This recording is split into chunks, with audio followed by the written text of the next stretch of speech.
Sebelumnya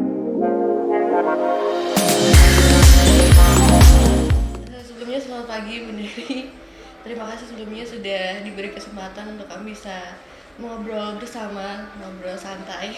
Ibu Neri sebagai manajer program di RBTV Jogja, dan di sini uh, excited juga ya karena bisa ngobrol langsung dengan Ibu. Nah, di sini kami pengen tahu seputar ya tayangan di balik layarnya dan juga Ibu Neri sendiri sebagai sosok yang inspiratif menurut kami seperti itu.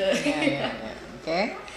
Mungkin kami pengen tahu dulu nih, sebelum menjadi manajer di sebuah program ini, bagaimana awal mula karirnya dan bisa sampai ke titik ini tuh bagaimana?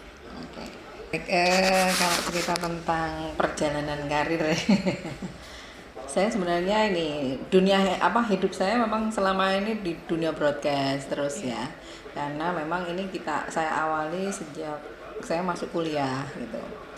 Jadi sembari kuliah waktu itu saya juga penyiar radio di sebuah radio swasta di Jogja kayak gitu. Terus kalau di radio saya itu kebetulan waktu itu selain jadi penyiar kita wajib juga menjadi reporter kayak gitu. Ya udah, terus selama perjalanan saya kegiatannya seperti itu. Dulu saya di Radio Arma 11, kemudian saya berpindah ke Radio Rejo Buntung di pertengahan jalan lah gitu. Di Radio Rejo Buntung, tapi fokus saya lebih ke reporter kayak gitu, reporter radio. Nah, kemudian karena Radio Rejo Buntung itu punya televisi namanya RBTV, kemudian saya di-hire untuk menjadi presenter televisi gitu juga. Nah, kemudian karena ya nggak tahu lah ya perjalanannya seperti apa, kemudian suatu saat RBTV kan kemudian pindah ke Amikom gitu, karena sudah berafiliasi dengan Kompas dan sebagainya. Kemudian saya di-hire teman saya yang kebetulan ngurusi RBTV untuk membantu handling program acara. Kenapa ya? Karena background saya reporter, jadi kenalan saya banyak kan gitu, dengan kepala-kepala dinas misalnya seperti itu, dengan humas dan sebagainya gitu. Ya itu awal karirnya seperti itu. Kemudian saya terjun ke RBTV ini sebagai manajer program, dan di sini kemudian saya diberi tugas selain megang talkshow, ternyata ketika saya kemudian diangkat jadi manajer program itu kita bikin macam-macam program itu ya saya ya gitu. Jadi kita membuat beberapa program acara sih. Ibu berarti sudah lama juga ya berkecimpung di dunia media dan penyiaran Banget. sampai pasti juga banyak hal yang terjadi Banget. seperti itu. Mungkin ya pasti banyak hal yang berubah. Jadi kira-kira apa yang buat Ibu terus bersemangat dan tertantang untuk tetap bertahan di dunia media dan penyiaran? Terlanjur kali ya. enggak ya, kayaknya sudah mendarah daging. Wah, ya karena passion aja ya. Kemudian kebetulan kok ketemunya ke situ tuh. Saya nggak pernah daftar kerja soalnya. Saya kan di hire gitu ya. Jadi nggak pernah menggunakan ijazah saya sebenarnya. ijazah SPD saya. Saya kebetulan lulusan UNJ. Ya, saya sebenarnya SPD pendidikan gitu. Makanya saya juga ngajarkan di beberapa kampus gitu.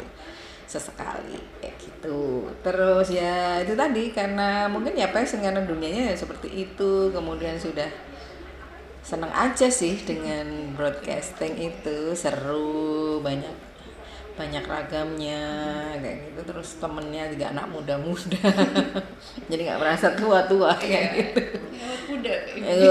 Terima kasih.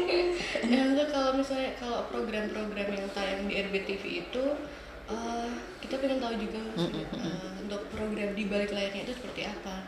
Apakah ada seperti brainstorming untuk tim, atau mungkin dari Ibu sendiri punya inspirasi untuk menciptakan program tersebut seperti itu? Ya, jadi kalau untuk pembuatan program-program Tentu saya nggak sendiri ya, kita semua terlibat, siapapun boleh mengusulkan sebuah program acara. Cuma mungkin saya sudah kebayang dulu, aku pengen loh tentang anak-anak misalnya. Aku pengen loh, ini kayaknya dunia apa namanya startup misalnya. Startup itu kan lagi happening gitu. Nah, kayaknya ini ya gitu. Nah, kita kemudian biasanya kita munculkan pemantik dulu gitu. Nanti kita brainstorming dengan teman-teman semua gitu. Mereka kemudian nanti kan kita sambil senang-senang sambil makan bareng atau lagi pas nongkrong-nongkrong di depan pas lagi istirahat gitu, kita brainstorming gitu. Terus usulan sana sini nanti biasanya akan mengerucut kayak gitu. Berarti idenya bisa muncul dari mana aja ya, bisa Dari mana aja. bisa dari yang baru happening kali ini bisa. Kemudian dan kebutuhan pasar juga sih tentu. Mungkin yang pertanyaan terakhir Bu, pertanyaan sih lebih kayak Ibu ada ini nggak pesan atau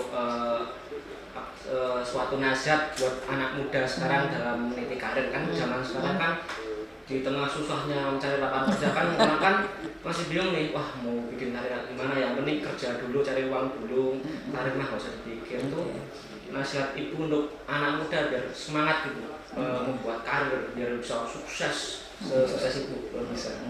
Saya nggak sukses, saya biasa aja. Ya, jadi apa ya? Ya yang pertama itu menikmati pekerjaan lah. Nikmati pekerjaan yang kamu kerjakan. Apapun pekerjaannya, ibaratnya kita terjebak atau apa, lakukan yang terbaik. Kenapa? Karena kalau kita melakukan yang terbaik, itu nanti apapun akan mengikuti. Jadi memang finansial kadang-kadang kita pikir belakang dulu gitu ya. Yang utama kita kerjakan yang terbaik dulu gitu. Kemudian juga attitude, jaga attitude kayak gitu-gitu ya. Bagaimana menikmati kerjaan dengan teman-teman dengan baik, karena nanti akan terlihat di situ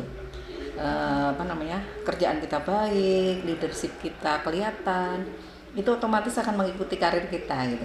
Orang akan diangkat misalnya kayak gitu, karena orangnya nyenengin. Itu kan yang milih menjadi leader itu kan bawahan ya. Bawahan itu mungkin dulu adalah teman kita gitu. Jadi ketika kita attitude-nya baik, kita banyak menolong teman juga, itu leadership kita akan muncul.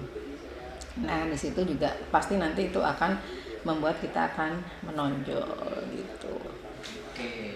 Oke, mungkin cukup sekian, obrolannya sangat menyenangkan juga, seru.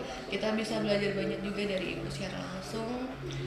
Semoga Ibu terus berkarya lebih banyak lagi, dan untuk RBTV juga semoga semakin sukses dan bisa menginspirasi banyak orang. Amin. Terima kasih.